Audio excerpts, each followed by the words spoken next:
सभापति महोदय, धन्यवाद। मैं ऐसे महत्वपूर्ण मुद्दे पर बोलने के लिए खड़ा हुआ हूं क्योंकि भारत एक कृषि प्रधान देश है और भारत कृषि प्रधान देश के साथ भारत की अर्थव्यवस्था और भारत का रोजगार ये कृषि के ऊपर बहुत ज्यादा निर्भर करता है। तो अध्यक्ष महोदय, किसान की पैदावार को बढ़ाने के लिए एमएसपी के बारे में बहुत चर्चाएं की जा रही है। उधर की सरकार की तरफ से भी मैसेज आया, हरियाणा प्रदेश के चुनाव हो रहे थे, इन्होंने कहा कि हमने हरियाणा में 24 फसलों का एमएसपी दिया है। तो मैं सबसे पहले तो सभापति महोदय, मैं आपके माध्यम से माननीय मंत्री जी से पूछना चाहता हूं, ये एमएसपी अभी शुरू हुआ है या 14 से पहले भी था? क्योंकि 14 से पहले के लोग बात नहीं करते। मैं इनके ध्यान में लाना चाहता हूं, मुझे याद है देश की आजादी के समय कॉन्स्टिट्यूट असेंबली में भी एमएसपी का मुद्दा उठाया गया था और स्वर्गीय चौधरी रणबीर सिंह जी ने इसको उठाया और उस वक्त देश के तत्कालीन प्रधानमंत्री पंडित जवाहरलाल नेहरू ने कहा कि देश के विकास के लिए कृषि के उत्पादन का मूल्य देना अति आवश्यक है। तो तब से ये इशू चल रहा था और माननीय स्वर्गीय श्रीमती इंदिरा गांधी जी ने ग्रीन रेवोल्यूशन के नाम से जब देश भीख का कटोरा लेकर के दूसरे देशों में गेहूं और दूसरे अनाज की भीख मांगता था, आज ये जो भारतवर्ष में क्रांति आई है किसान की और उसकी ग्रीन रेवोल्यूशन की, तो एक कांग्रेस पार्टी की देन है। मैं भारतीय जनता पार्टी के साथियों को कहना चाहता हूं, ये भारतीय जनता पार्टी का कोई योगदान नहीं है। तो इसके अंदर अब बात आई एमएसपी की। मैं बताना चाहता हूं, अभी मेरे साथी अनुराग जी यहाँ है नहीं, 2014 में धान पर एमएसपी था 1310 रुपए और गेहूं पर एमएसपी था 1400 रुपए और 2024 में आज धान के ऊपर एमएसपी है 2320 रुपए और गेहूं के ऊपर एमएसपी है कुल 2450 रुपए। ये 10 साल में सर 1000 की वृद्धि हुई। लेकिन इस 1000 की वृद्धि में एक दिन चर्चा चल रही थी, मैं नाम नहीं लेना चाहता, डीएपी की बढ़ोतरी कितनी हुई? मैं मंत्री जी अपना जवाब देंगे। अपने जवाब में 1600 रुपए आज डीएपी का भाव है।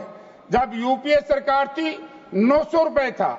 यूरिया का भाव 265 रुपए था और आज यूरिया का भाव 300 रुपए से ज्यादा है। तो मैं एक बात पूछना चाहता हूं कि वृद्धि तो आपने 10 साल में 1000 रुपए की कर दी, 100 रुपए पर ईयर, लेकिन जिस तरीके से यूरिया के भाव, कीटनाशक दवाओं के भाव, जो कीटनाशक दवा 200 रुपए का डब्बा आता था आज वो 850 रुपए का है। जो बीज 50 रुपए किलो था आज वो इन 10 साल में वो 150 रुपए किलो हो चुका है। तो यानी कि किसान की पैदावार को बढ़ाने के लिए उपयोग में लाने वाली चीजें बढ़ती जा रही हैं और किसान का जो एमएसपी है वो घटता जा रहा है। क्योंकि हरियाणा प्रदेश के मुख्यमंत्री ने, माननीय मंत्री जी भी गए थे, कि हमारी सरकार बना दो, हरियाणा में 3100 रुपए का भाव दे देंगे। आज तो हरियाणा में 2300 रुपए भी नहीं मिला सर।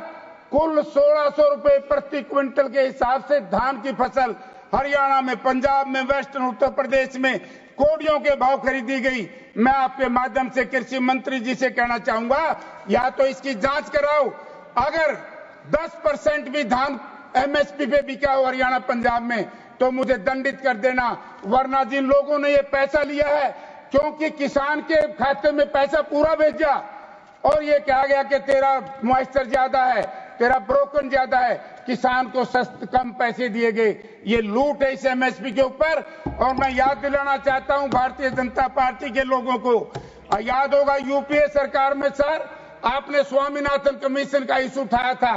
स्वामीनाथन कमीशन की लड़ाई लड़ने के लिए बीजेपी के लोग अर्धनंगा होकर के सड़कों पर घूम रहे थे और जब सरकार आई दुम छुपा करके बैठ गए। मैं विधानसभा का सदस्य था और उस वक्त के आज इस हाउस के सदस्य नहीं, हमारे कृषि मंत्री जी बोल रहे थे। मैंने कहा धनखड़ साहब याद करो, स्वामीनाथन कमीशन की रिपोर्ट लागू करने के लिए आपने चुनाव घोषणा पत्र में कहा था, क्यों नहीं लागू हुई?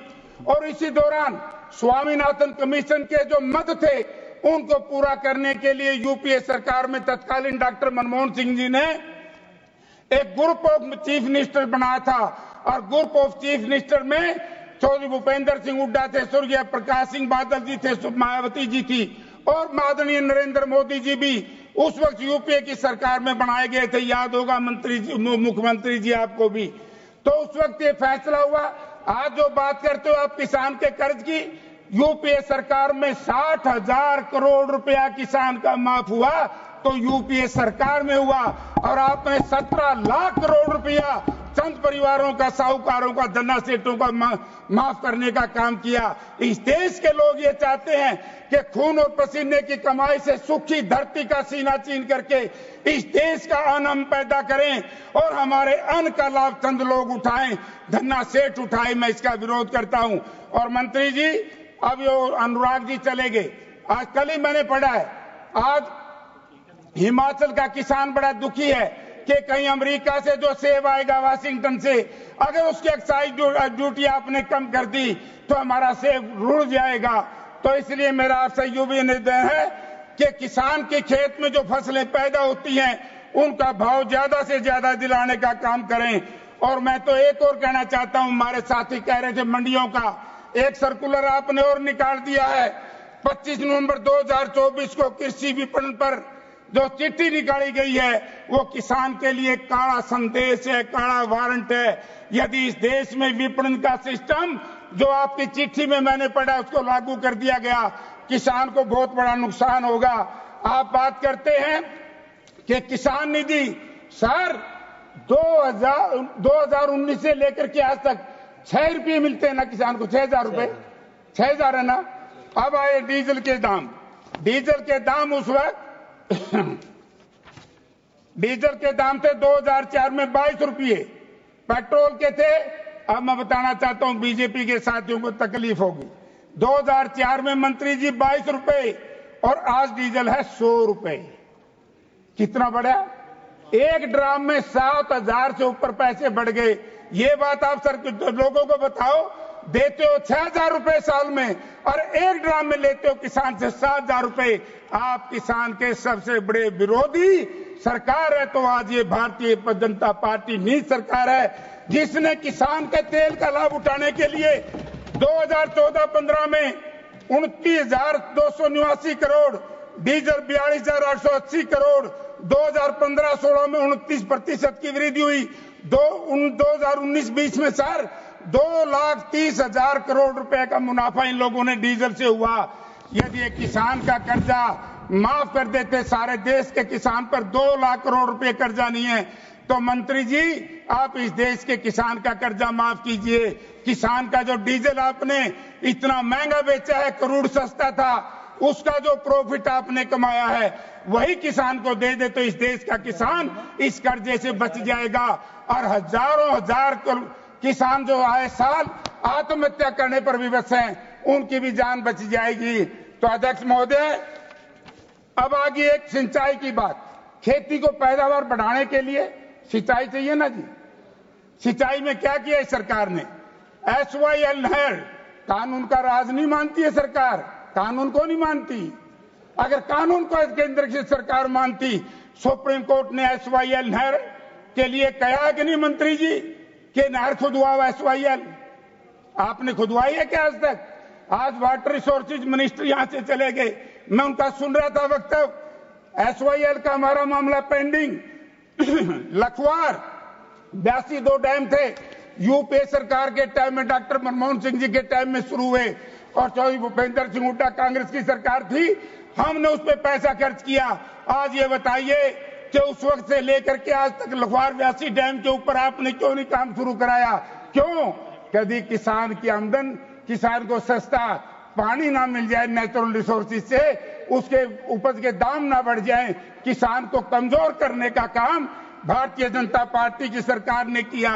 और अध्यक्ष सभापति महोदय, खेती के उपकरण, जहां तक हमारे साथी कहते हैं जीएसटी है 12%, आप भी मानोगे मंत्री जी, जीएसटी है 12% और सोने के ऊपर आपने जीएसटी कितना लाया?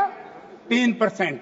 क्योंकि किसान के उपकरण के ऊपर 12%, आप किसान को कहां तक मारोगे?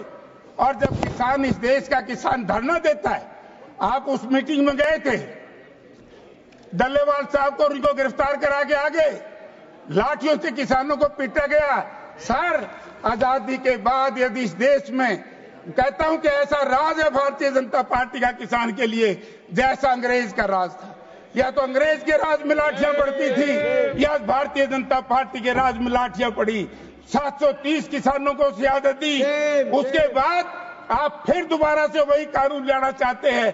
हम इसका विरोध करेंगे और मैं कहना चाहूंगा मंत्री जी से, ऐसे काले वारंट जारी मत करो जिससे किसान को बहुत ज्यादा नुकसान हो जाए। तो आपने बात कही थी नरेगा की, मैं एक राय भी देना चाहता हूं कि इस मनरेगा को खेती के साथ जोड़ दिया जाए। और मनरेगा के ऊपर मंत्री जी वाहवाही लूट रहे हो। आपने कब चालू करी थी? ये चालू करी थी कांग्रेस पार्टी ने, यूपीए सरकार ने। डॉक्टर मनमोहन सिंह जी देश के प्रधानमंत्री थे। पूरी दुनिया में यदि सबसे बड़ा रोजगार का एक सिस्टम अडॉप्ट किया था तो यूपीए सरकार ने किया था। भारतीय जनता पार्टी ये बताए कि किसान के भलाई के लिए आपका किसान लिख तो दिया कि किसान कल्याण महकमा, किसान कल्याण विभाग किसान के कल्याण के लिए क्या किया है? किसान के कल्याण के लिए काम किया है। एमएसपी दिया नहीं, स्वामीनाथन कमीशन की रिपोर्ट लागू करी नहीं।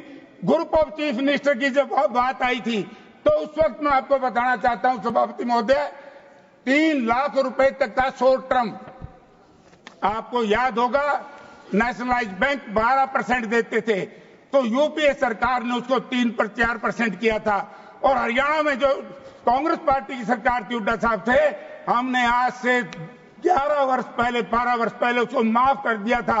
अगर माफ नहीं हो तो ये धर्मवीर बता देगा, बता दिए भाई, कह रहा था हरियाणा में माफ। तो मैं एक निवेदन करना चाहता हूं आपसे, यानी कि किसान के खेत के उपज को बढ़ाने के लिए जो कल पुर्जे लगाए जाते हैं उनमें इतना भारी टैक्स, और सोने के ऊपर 3% टैक्स। आप जीएसटी को, आप एमएसपी को कानून की गारंटी क्यों नहीं बनाते? क्योंकि आपकी जो ये लूट का सिस्टम भारतीय जनता पार्टी की सरकार ने इस देश के धन्ना सेठों के लिए दिया है। तो इसलिए मंत्री जी मेरा आपसे एक निवेदन है, घड़ी ना देखो, ज्यादा नहीं बोलूंगा मैं, वैसे ही थोड़ा बोलूंगा। अब एक बात आई थी प्रधानमंत्री कृषि बीमा योजना, मंत्री जी ने बड़ा विस्तार से उस दिन बताया था। मैं बताना चाहता हूं मंत्री जी कि प्रधानमंत्री किसान बीमा योजना में बहुत बड़ी लूट हो रही है। हमने जब इसको शुरू किया, पहली बात तो मैं सदन को बताना चाहता हूं, और मंत्री जी ने अपने जवाब में बनाना चाहिए, किसान कृषि बीमा योजना किसके राज में शुरू हुई? मंत्री जी, अध्यक्ष महोदय, ये कांग्रेस के राज में शुरू हुई थी। कांग्रेस ने स्वामीनाथन कमीशन की रिपोर्ट के 100 मत 115 में से उसी वक्त लागू करने का प्रयास किया था। एक काम हमसे अधूरा रहा था, एमएसपी की कीमत कैसे निर्धारित करें। C2 प्लस 50% का आपने 11 साल में यह फार्मूला लागू करने का काम नहीं किया। बाकी जो ब्याज की माफी की बात थी, इंटरेस्ट की माफी की बात थी, ये कांग्रेस पार्टी ने किया है। भारतीय जनता पार्टी ने इस देश के चंद धन्ना सेठों का, उनका तो किया, लेकिन किसान का कोई भला नहीं किया। किसान को लूट थी, आपको याद होगा कांग्रेस पार्टी की सरकार से पहले, यूपीए से पहले, इतना सस्ते भाव से जमीन एक्वायर की जाती थी।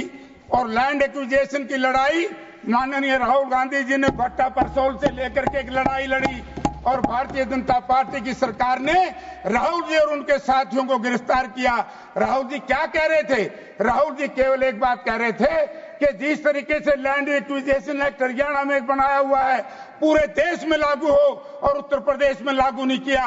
फिर भारतवर्ष की हमारी यूपीए सरकार ने लागू किया, और आपने आकर के सर उस लैंड एक्विजिशन एक्ट को भी बदल दिया। आपने उसमें 2 धाराएं ऐसी गलत जोड़ दी कि किसान की जमीन लूटने का काम किया, तो भारतीय जनता पार्टी की सरकार ने किया। तो इसलिए मैं आप मंत्री जी से कहना चाहूंगा कि नरेगा के लिए और विशेष तौर से एमएसपी के लिए मैं आपसे कहना चाहूंगा, इसको कानून की गारंटी का दर्जा दे दो। सर आप भी मानोगे, किसान को एमएसपी को कानून की गारंटी मिलनी चाहिए कि नहीं मिलनी चाहिए? बता दो, आप बता दो तो बताओ मंत्री जी, मिलनी चाहिए। अगर एमएसपी को कानून की गारंटी दोगे तो इस देश का किसान बचेगा, तब हम मानेंगे। अगर एमएसपी को कानून की गारंटी नहीं दी, आप किसानों के सबसे बड़े शत्रु हो। और इस देश में यदि कांग्रेस पार्टी की सरकार आज होती, किसान को लाभकारी मूल्य देते। आपने तो जनता को भ्रमित करने का काम किया। माननीय नरेंद्र मोदी जी ने कहा था 2022 में हम किसान की आय दुगनी कर देंगे। सर, आपका इकोनॉमिक सर्वे क्या कहता है? 2024 की ग्रोथ रेट जो है वो गिर करके 2022 में आ गया 4.7 से लेकर 1.4 तक, यानी कि किसान की आय घटी है। किसान की आय घटने की वजह से किसानों के बेटे रोजगार नहीं है, हरियाणा में रोजगार नहीं है, देश में। मोदी जी ने जो वायदा किया था कि 2 करोड़ लोगों को सारा साल मैं रोजगार दूंगा, अगर वो रोजगार मिल जाता किसान के बेटों को, डोंकी के माध्यम से बाहर क्यों जाते? तो इसलिए मैं आपसे नम्रतापूर्वक निवेदन करना चाहूंगा कि इस देश की जो रीढ़ की हड्डी है किसान को और किसानी को बचाना है, तो स्वामीनाथन कमीशन के जो मद बचे हैं हमने बहुत लागू कर दिए थे। आपके जो बचे हैं C2 प्लस 50% का फार्मूला, आप उसको लागू करवाओ मंत्री जी। अगर वो लागू नहीं हो पाता तो हम ये सोचेंगे कि केंद्र में बैठी हुई भारतीय जनता पार्टी की सरकार, जो आदरणीय स्वर्गीय श्रीमती इंदिरा गांधी जी ने ग्रीन रेवोल्यूशन ला करके इस देश को अन्नदाता बना करके सारी दुनिया में हमने अन्न बेचा था। आप इस तरह का भंडारण की बात करते हैं।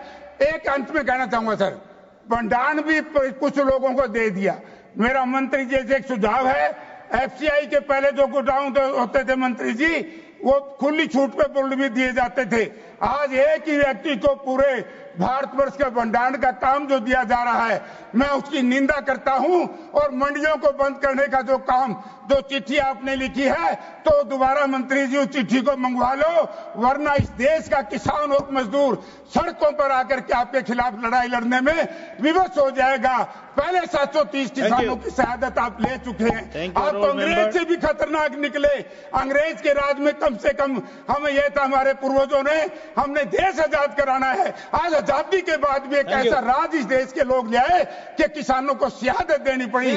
तो इसलिए मैं आपसे निवेदन करूंगा कि ये छोटा सा बजट 2.7 बढ़ाया 5, ठीक बोलो, कृषि प्रधान देश, बार बार मंत्री जी को कि कृषि को मजबूत करेंगे, इतना थोड़ी बढ़ोतरी करके मजबूत करोगे क्या? Thank you. तो इसलिए मैं इसकी निंदा करता हूं। धन्यवाद।